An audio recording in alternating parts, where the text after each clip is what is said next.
Environmental Stress on Heart Rate by Elise Crawford Paz Solden, Emily Shin, Reagan Mills, and Cameron Katadani. Does environmental stress impact heart rate? The articles discussed in this video presentation look at if heart rate changes with different environmental stresses, such as pain, sleep, anxiety, and fear. To begin, we will examine pain. An article by A. Moltner entitled Heart Rate Changes as an Autonomic Component of the Pain Response seeks to answer this question. This study asks, does pain cause changes in autonomic responses of the body? It is hypothesized that pain affects autonomic responses such as heart rate change. As pain stimuli increase, it is predicted that the autonomic response of heart rate will also increase. Previous investigations of pain stimulation have used mainly aversive sound or weakly defined pain stimulation.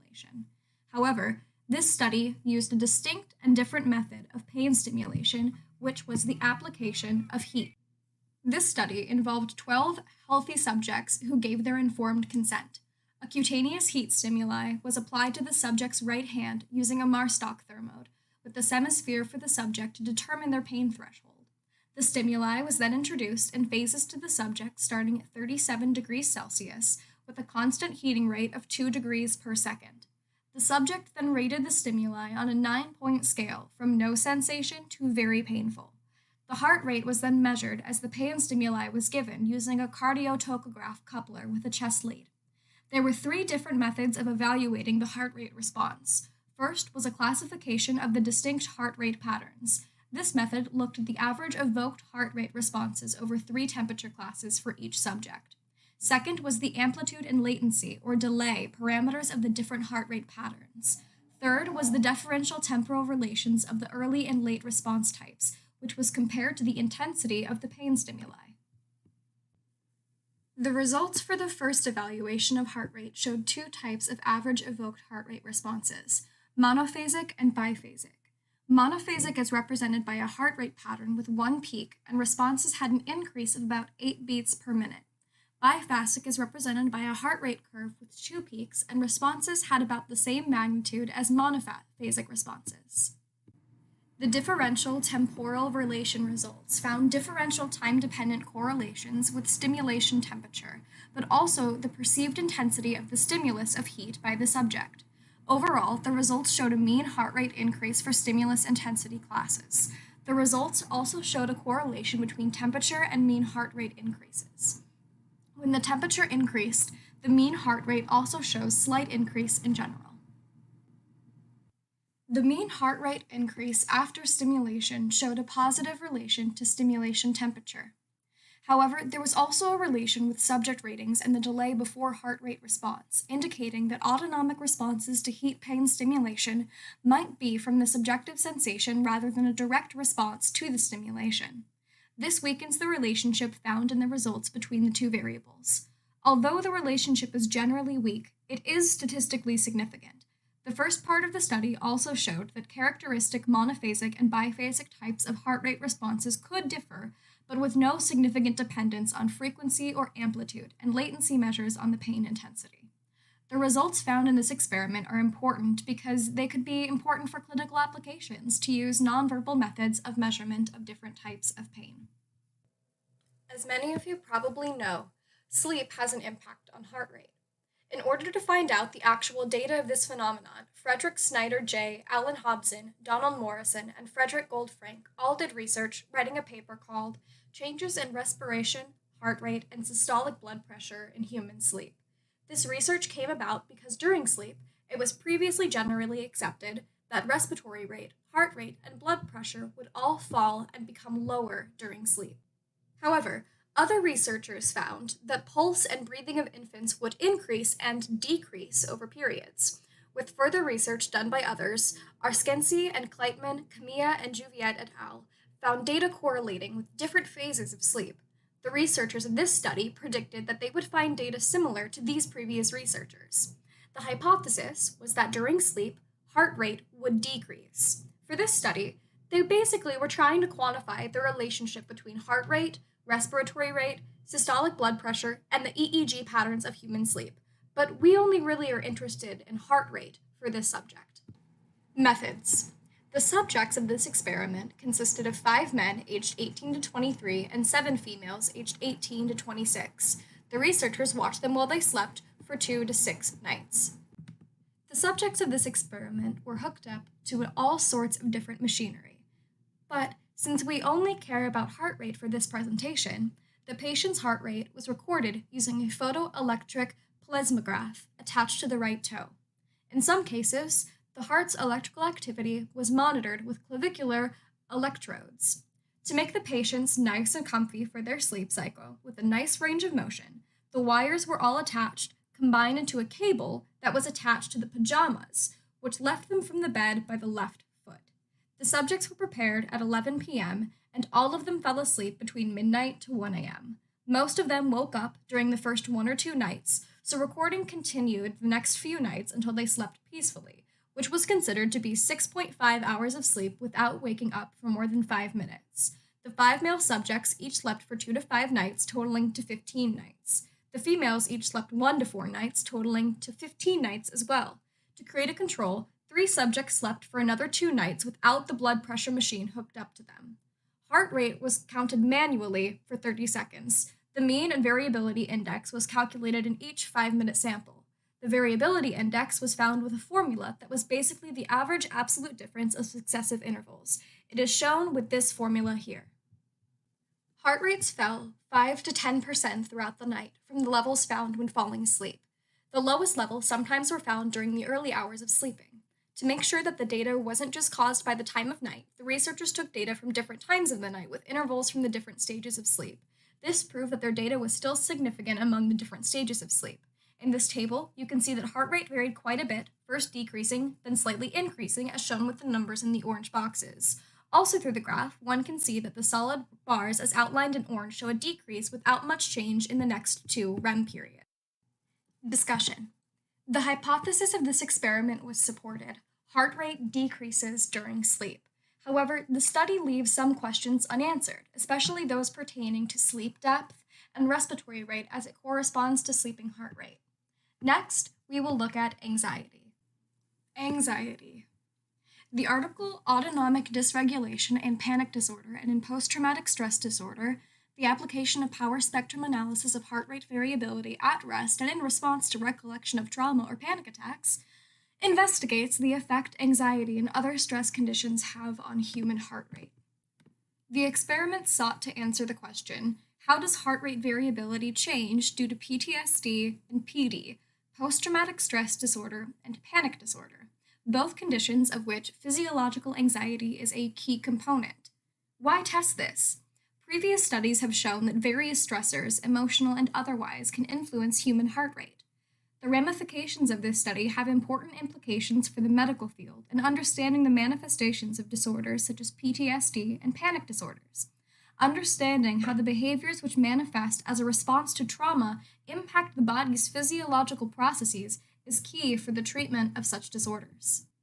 14 patients experiencing PTSD or PD, otherwise not medicated, were inducted into the study after passing a comprehensive set of screening tests determining eligibility for the study. All patients reported a high frequency of panic attacks, 2 or more within a week. A control group of 25 patients free of panic disorders or PTSD were also inducted into the study. Electrocardiography, or ECG recordings, were used as a measure of heart rate and were taken over 15-minute intervals each time. A baseline was established in which all patients were completely at rest in a stress-free environment. Heart rate was then monitored and recorded using the ECG while patients were instructed to recall a traumatic event or their last panic attack for the next 15-minute segment. The final 15-minute heart rate segment was then taken at rest once again. The results of the experiment are as follows. First, it was determined that PTSD and PD patients had a much higher resting heart rate than the control group. Differences in heart rate and other autonomic responses were not significant for these interest groups, those interest groups being PTSD, PD, and control patients, in the phase of the experiment where they recounted or described traumatic events. This phenomenon is accredited to PTSD patients experiencing something called chronic autonomic overstimulation, meaning their autonomic functions are already elevated consistently and would not dramatically change during panic situations. This experiment predicted that PTSD and PD patients would experience significant increase in heart rate during the recounting of trauma or panic attacks. However, PTSD patients were found to not experience a significant increase in heart rate, while panic attack patients did. This suggests a different physiological and autonomic function of the two disorders. Thus, the findings of the study indicate, tentatively, that a study of heart rate variation between PTSD patients and PD patients may be helpful in distinguishing their diagnosis, although further exploration is required due to the admittedly limited scope of the study. The goal of this study was to determine whether there was a physiological link observable in heart rate variability to the two psychiatric disorders of PTSD and/or PD. The study was able to tentatively conclude that an examination of heart rate variability in response to triggering stressors may be used as a distinguishing characteristic of the diagnosis of the two disorders. Next, we will take a look at heart rate variability and fear. This study examined how fear, anticipatory anxiety, affected HRV amongst a sample of individuals with low anxiety, low resting heart rate, and high resting heart rate.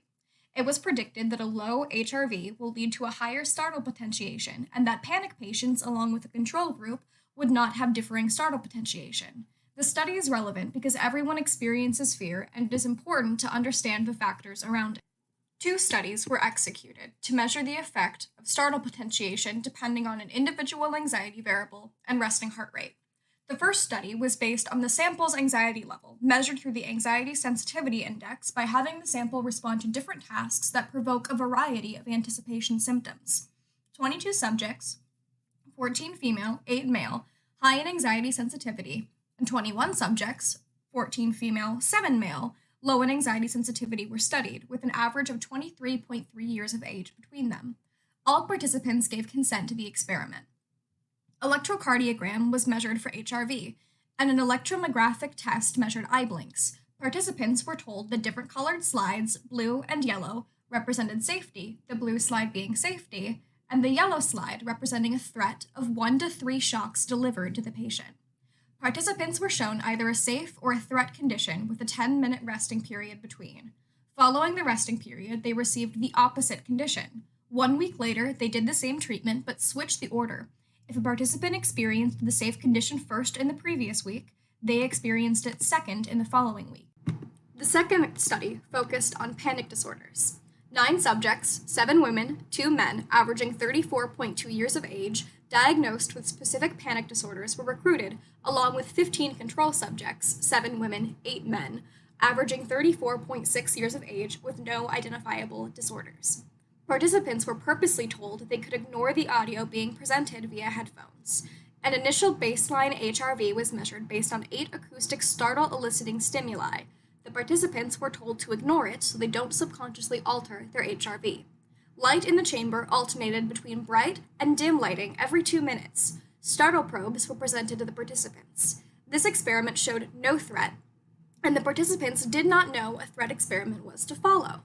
In the treatment experiment, the experimenter told the participants that they may be administered 1 to 3 shocks at any time. No explicit cues were given, contrasting the previous study that had blue and yellow slides. The alternating light treatment was repeated, and just before the end of the light cycle, the participants were delivered a mild electrical shock. The order of experiments for Study 2 were purposely not counterbalanced, because if they were, there might have been carryover effects that could alter the results. For Study 1, shown on the left graph, there was generally no difference between startle response for low and high HRV. However, for the threat treatment, there was a significant result. High HRV participants decreased their anticipation throughout the treatment, whereas the low HRV participants had prolonged anticipation out of fear startle. With the simple attachment of the shock electrode came a general anxiety and anticipation. For Study 2, panic patients experienced a higher baseline startle response as expected. The control group was represented by high and low HRV, similar to Study 1. In comparison to the high HRV control group, panic patients showed a significantly higher heart rate. The elevation from safe to threat between the low HRV participants and the panic patients were not statistically significant. Panic disorder patients had high startle response magnitudes during the threat treatment, where the high HRV participants did not experience much change. The introduction of the threat of shock led to a distinct startle potentiation. In conclusion, both studies support the hypothesis made at the beginning of the experiment. The prediction that panic patients and their controls do not differ was supported, kind of. The panic patients differed from the high HRV participants. However, the elevation differences did not differ from the low HRV participants. Both studies show that low HRV results in a higher startle potentiation, likely because those with high HRV levels are already naturally heightened. The data shows that the difference in elevation from the safe to threat treatment from low HRV participants is equal to that of the panic patients, despite the panic patients having a higher quantitative level. The size of the sample tested shows relative trends, but a larger sample size could have revealed more information. However, resting HRV is an important indicator of the information the study was looking for. This creates the need for research to see if low HRV is related to a higher likelihood for anxiety or panic disorders. In conclusion, this presentation, Environmental Stress and Heart Rate, walked you through the effect of 4 environmental factors on heart rate as demonstrated by the results of 4 scientific experiments. Pain, sleep, anxiety, and fear all affect human homeostatic regulation of heart rate variability. It is important to investigate these factors and their physiological impact on us as human beings because it allows us to improve upon our understanding of the human experience in its biologically quantified form.